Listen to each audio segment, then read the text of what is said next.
Assalamualaikum warahmatullahi wabarakatuh. Perkenalkan, nama saya Kiki Miranda dari kelas 6A Akuntansi Pagi. Di sini saya ingin mempresentasikan tugas makalah saya dengan judul Liabilitas Lancar. Baiklah, yang pertama yang akan saya bahas adalah apa itu liabilitas lancar. Liabilitas lancar atau kewajiban lancar atau yang biasa disebut dengan current liability adalah utang-utang atau kewajiban yang harus segera dilunasi dengan menggunakan aktiva lancar dalam tempo jangka pendek atau kurang dari 1 tahun. Kewajiban lancar dalam neraca biasanya terdiri dari yang pertama pinjaman jangka pendek dari bank, yang kedua utang usaha, yang ketiga utang pajak, yang keempat biaya yang masih harus dibayar, yang kelima bagian utang jangka panjang yang jatuh tempo, yang keenam panjar yang diterima, dan yang ketujuh utang lain-lain. Kewajiban tidak lancarnya terbagi 4, yaitu dasar-dasar obligasi, akuntansi untuk penarikan obligasi, akuntansi untuk wesel bayar jangka panjang, dan penyajian dan analisis laporan. Baiklah, di sini saya akan menjelaskan sedikit tentang apa itu pinjaman jangka pendek dari bank. Yang perlu kita ketahui terlebih dahulu adalah pinjaman jangka pendek itu apa? Pinjaman jangka pendek adalah dana yang dibutuhkan untuk mendirikan, menjalankan, atau melakukan sesuatu dengan pembayaran jangka waktu atau tenor yang pendek. Jadi, jangka pendek dalam pinjaman jangka pendek adalah waktu tenor pelunasannya. Biasanya, jangka waktu pinjaman jangka pendek itu hanya mencapai 1 tahun. Pinjaman dari bank sendiri terbagi dalam 2 jenis, yaitu pinjaman bank dengan jaminan dan pinjaman bank tanpa jaminan. Selanjutnya, di sini saya akan menjelaskan tentang utang usaha. Utang usaha atau utang dagang adalah kewajiban yang harus segera dibayarkan dalam jangka waktu singkat yang muncul karena transaksi pembelian secara kredit, baik itu barang atau jasa, yang berhubungan dengan kegiatan operasional perusahaan. Dan utang pajak. Apa itu utang pajak? Utang pajak merupakan pajak yang masih harus dibayar, termasuk sanksi administrasi berupa bunga, denda, atau kenaikan yang tercantum dalam surat ketetapan pajak atau surat sejenisnya berdasarkan ketentuan peraturan perundang-undangan pajak. Selanjutnya, saya akan menjelaskan apa saja kewajiban perusahaan yang terkait dengan karyawan. Yaitu yang pertama ada pemotongan gaji.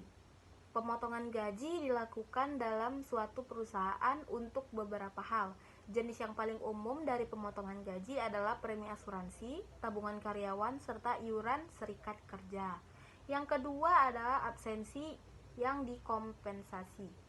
Absensi yang dikompensasi atau compensated absences adalah absensi dari pekerjaan seperti cuti, sakit, dan hari libur. Yang ketiga ada perjanjian bonus. Banyak perusahaan memberikan bonus kepada semua pejabat atau karyawan tertentu sebagai tambahan atas gaji atau upah reguler mereka. Seringkali jumlah bonusnya bergantung pada laba tahunan perusahaan. Dari sudut pandang perusahaan, pembayaran bonus kepada karyawan dapat dianggap sebagai tambahan upah dan harus dimasukkan sebagai pengurang dalam menentukan laba bersih tahun berjalan. Selanjutnya, bagaimana sih penyajian dan analisis kewajiban atau liabilitas lancar? Nah, penyajian dan analisis kewajiban lancar itu terbagi dalam 3. Yang pertama, penyajian kewajiban lancar, yang kedua, pengungkapan imbalan kerja, yang ketiga, analisis kewajiban lancar.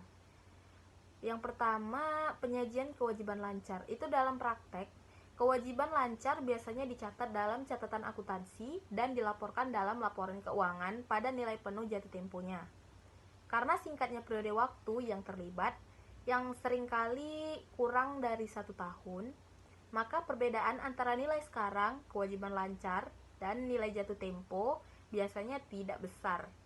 penilaian kewajiban yang sedikit terlalu tinggi akibat pencatatan kewajiban lancar pada nilai jatuh tempo dianggap sebagai tidak material. Yang kedua, pengungkapan imbalan kerja. Peraturan komprehensif mengenai pernyataan akuntansi dan pengungkapan imbalan kerja bagi karyawan suatu perusahaan diatur dalam PSAK nomor 24 buka kurung revisi 2004 tutup kurung.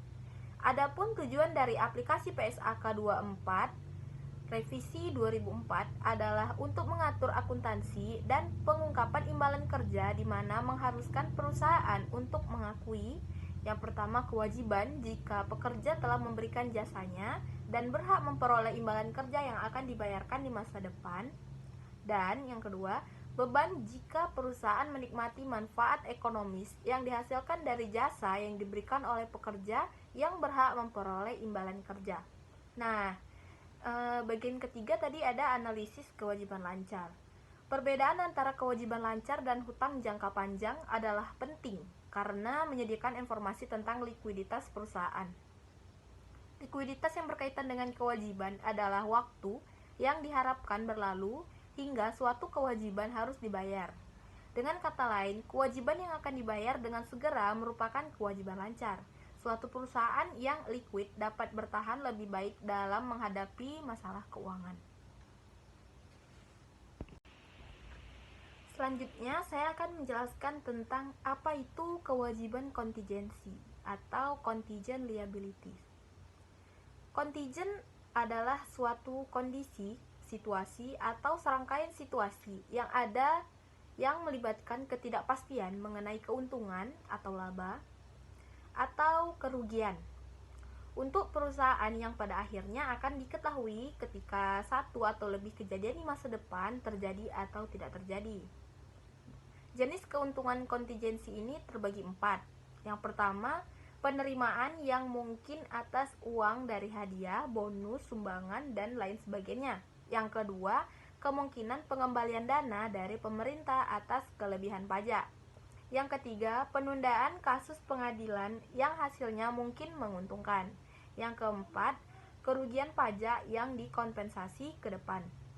Nah, di mana ada keuntungan, di sini juga pasti ada kerugiannya. Jadi di sini kerugian kontingensi ini adalah situasi yang melibatkan ketidakpastian atas kemungkinan terjadinya kerugian. Beberapa kerugian kontingensi itu contohnya yang pertama ini, perkara pengadilan, klaim dan pengenaan. Yang kedua, biaya jaminan dan garansi. Yang ketiga, premi dan kupon. Dan yang terakhir adalah kewajiban lingkungan. Baiklah, sekian presentasi dari saya. Apabila ada kesalahan, saya mohon maaf. Kepada Allah saya mohon ampun. Dan saya berterima kasih kepada Bapak dosen yang telah memberikan tugas ini. Selebihnya saya ucapkan wabillahi taufiq wal hidayah. Assalamualaikum warahmatullahi wabarakatuh.